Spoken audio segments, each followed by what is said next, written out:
Okay, so this video is just to talk a little bit about deep learning, what it is. Um, so I found this picture in this other website, and it's kind of funny to see a 1980s era neural network. That's not a 1980s neural network. Forget about the 1980s, but yeah, that was the era of the Commodore 64, and it would have had a really hard time with this network. So anyway, this is more of a 1990s, mid 1990s era network. Um, and this is the one that we're looking at because it forms the basic foundation of the neural nets. And so what's happening in this smaller neural net is very similar to what's happening in the large neural net, except we're actually able to train it without too much of a problem. Okay, and that's with a moderate size hidden layer. Good. Yeah. So what's making deep neural nets is lots of layers, but also I would say a lot of what's happening in these deep neural nets is the beginning, is the initial piece. It was the dawning of the convolution neural network that really made things happen. And the reason is because when you put something through a convolution neural net, what happens is that a convolution neural net is actually a little pattern finder. So it tries to find patterns at different scales in your data. Um, and so that is really what we're doing with a convolution neural net is we're really pre-processing the image um, before it goes into the neural net. Because once we get the convolution layers, then mainly it's usually like the last network in these deep nets. That's the full. That's the what's similar to the what's they're calling the 1980s era neural net. Yeah, somebody probably wasn't doing neural nets in the 1980s. Okay. Anyway, this is kind of a fun thing to look at. Take a look. Um, Kind of interesting. It's in one of these articles here. So I just had a couple of articles you might like to look at. Um, as well as SIAM stands for the Society for Industrial and Applied Mathematics. And so SIAM has a lot of interesting stuff. Um, so this is their newsletter, and it just came out yesterday. So the future of deep learning will be sparse. So this might be an interesting article for you to read if you're interested in deep learning. Um, yeah, sparse means that, for example, a matrix is sparse if only a few entries are non-zero. And sparse neural nets means that you don't, when you're looking at a full neural network like this, you don't want a lot of these neurons to be active at the same time, um, because that makes the understanding what's happening in this neural net harder. You see down here that it looks like we understand everything that's happening with this neural net, but in fact, like we saw in another video, this was not the case. This is kind of an idealized case, but yeah, this is very difficult to actually see in a neural net. Okay, so the idea then is that hopefully the sparsity will allow us to understand what's happening in the neural nets a little bit better. And so I would encourage you to read this over since it is from yesterday, very recent. Good. Another article I came across that you might be interested in. What are the limits of deep learning? And so this is from the Proceedings of the National Academy of Sciences. And I'll have these links on my webpage. So if you want to take a look, it's kind of interesting. They start off with a weird example, but anyway. Okay, and so the main purpose of me bringing you here is to show you TensorFlow. Excuse me. Let me pause for a second while I have my coffee. Okay, so TensorFlow uses Keras, K-E-R-S, K-E-R-A-S, as kind of a front end for its neural nets, machine learning stuff. So you see here machine learning basics with Keras under TensorFlow. TensorFlow was produced by Google. And so the thing is with these deep networks, deep neural nets, is that it takes a lot of computing power to actually train these things, especially when you figure that, if I have like a moderate size image classifier, it could have hundreds of thousands of parameters. And remember that we said that in statistics we normally want to see about 10 data points per parameter. So that's a lot of images. So we'll see that in just a second. But it's a lot easier to do these things online than it is to try to do it on your home machine. So we were gonna take a look and see if we can't work this. So we're gonna take a look at machine learning basics with Keras. Jeez, basic image classification. And another thing I wanted to show you was we can run this on Google.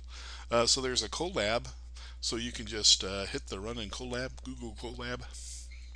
Now the language that's going to be used is Python. So, but really, you don't need to know Python in order to run these because they're already set up for you. So let's take a look and see what this example is. This is kind of an interesting example. Basic classification, classify images of clothing. And so here's the data set.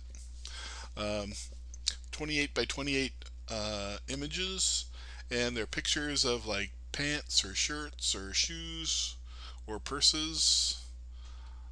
Let's see, how many classes do we have here? 10 categories.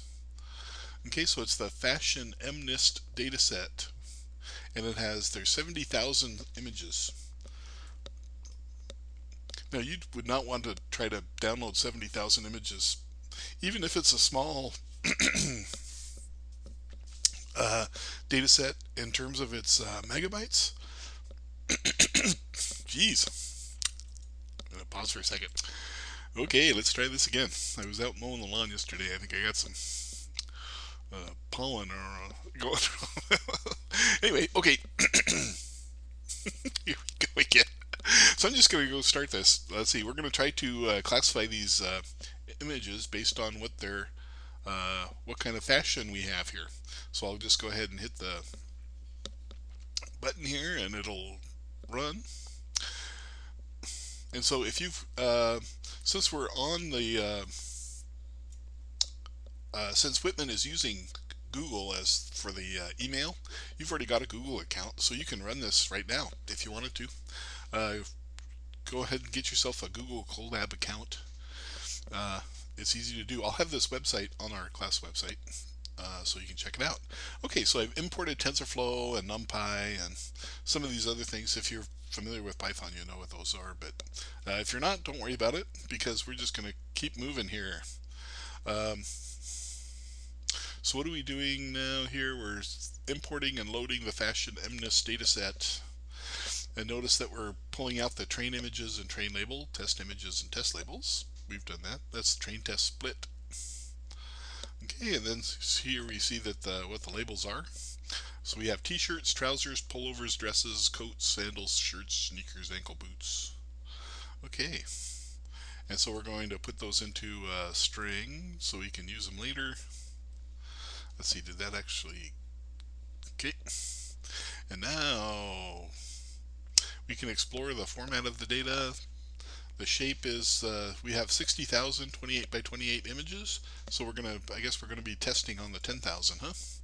The length is 60,000, yeah, we already know that. Each label is an integer between 0 and 9 for the class. And test images shape, so that's 28 by 28, and test labels, there'll be 10,000 of them. Good. By the way, I should say that they have layers or functions built in to do the encoding from a label to a vector in one of the vectors of the identity matrix for the training. So we would be mapping these to vectors in R10, right? Let's see, we have to do a little pre-processing first. So there's a sample foot.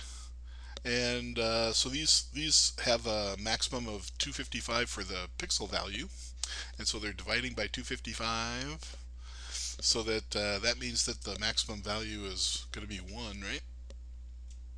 Scale these values to a range of 0, 1. It's a good idea too. Don't know if you really need to do that. Let's see. So we're going to plot a figure to take a look, and there's a few samples. You see what they look like. See, they're not really high definition, right? They're only 28 by 28, but you can see a difference in all those, right? So let's build our model. Set up the layers. So we're going to go from the first layer is going to be 28 times 28, which is 784 pixels.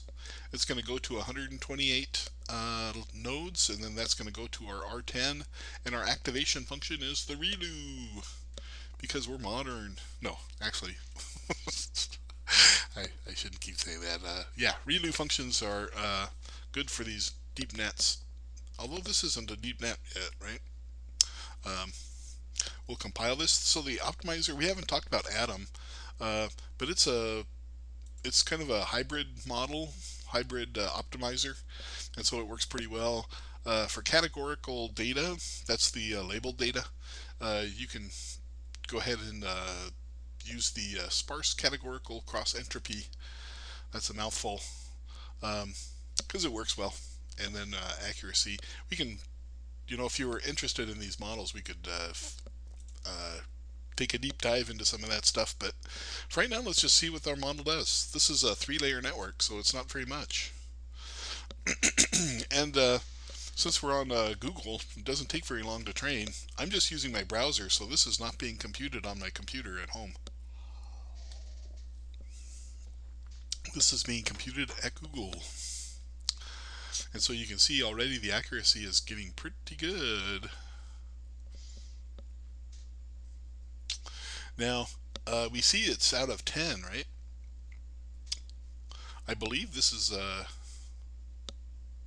I hope this is a k-fold cross-validation. I'm not sure, though. I'll have to double check that. Otherwise, these accuracy values would just be on the training set. And you can't really, oh, I guess it is on the training set. Okay, so it was 91% on the training data. Of course, that's not we just know that the training data is, or our algorithm is working. Next, compare how the model performs on the test data set.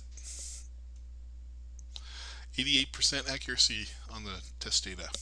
Well, that was pretty good. Yeah, here we're going to do some other things, but that pretty much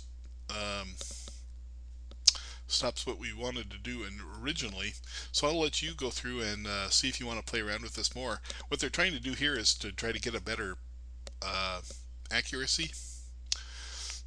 So because it was 91% on the training data, but only 88% on the testing data, they're saying that it might be overfit.